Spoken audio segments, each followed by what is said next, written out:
a great question. I think broadly, with inflation and rates rising, there's supply and demand shortages because of the whole supply chain. And so you're seeing housing prices continue to rise.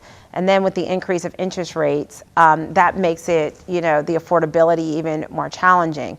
And we do know that having equity in your home is one of the biggest catalysts to improving and solidifying that, middle class or upper middle class and transferring value to, your children or those that you care about. What I think is most important is that it's important to know we have to save. Because saving and investing while you're also paying down your debt is really important. Again, because $1 today is worth more than $1 tomorrow. And so how do you sit down and talk to a wealth advisor? We have some here in the room, to really sit down and say, here are my hopes and dreams. Like, start there, because we all have hopes and dreams. And if you say, I want to make sure that I can own a home someday.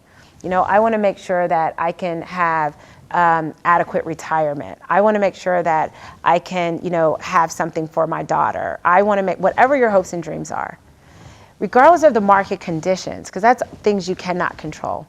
What you can control is, do I have a budget? What I can control is, how do I really look at my cash flow? Do I have to make sacrifices? Do I get a 1-bedroom to make a sacrifice? Do I say, I have to rent right now? Do I get a 1-bedroom and not a 2-bedroom, so that I can save several $100s a month to go into home ownership? Do I make sure that as I am paying bills, am I paying myself? Am I getting invested? Even if I have to start small, have I saved for that rainy day fund? And so those are things that we can control. I think at the macro level, and clearly making sure that there's affordable housing programs, making sure everyone is aware of down payment assistance, really being mindful of maybe you get that smaller starter home. Sometimes you want that really, dream home, and you're way out and you don't get the value appreciation and all that good stuff. Start small. And I think that, over time, especially with minority communities and underrepresented groups, who have been structurally and systemically shut out, just through laws, a lot of those things are real impediments that have impacted generational wealth. But we can do something today. And I think it's important to be knowledgeable. I think it's important to make sure that you're advocating your voice around, what's available at the city level, getting informed, what programs are available. But I think the most important thing is to start saving. The most important thing is to start saving and working with someone to think about investing.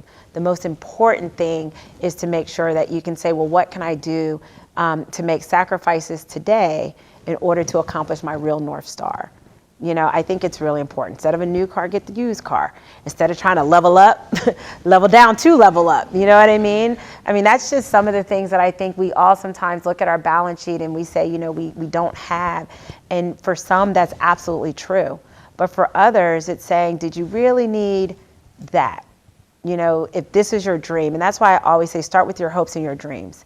Because if you start with your dream, and if your dream is to own a home, then do you have to have that 2-bedroom, nice apartment that you're bragging to everybody about the amenities that you don't own? Or do you get it in a safe neighborhood, save a couple $100s because your real dream is something bigger than that? Those are some of the practical steps. But yeah, housing costs are high right now. Interest rates are rising. And so what seemed like maybe a dream last year could feel like a dream deferred given the rising in interest rates. I thank you for that, because I just think about, like, growing up, my mom, her only income was my brother's Social Security. But then does that mean like we don't have the right to own a home? You absolutely have a right. Yeah, my parents didn't own their first home until the daughter helped them get their first home. But that's what that's dreaming, right? And that was before I'm in this role. A lot of times people, like my dad says, people see your glory, but they don't know your story. The story is being intentional early on, even when I didn't even understand that I was going to be in this position. I just understood the assignment, all right. Y'all understand the assignment, right? Okay.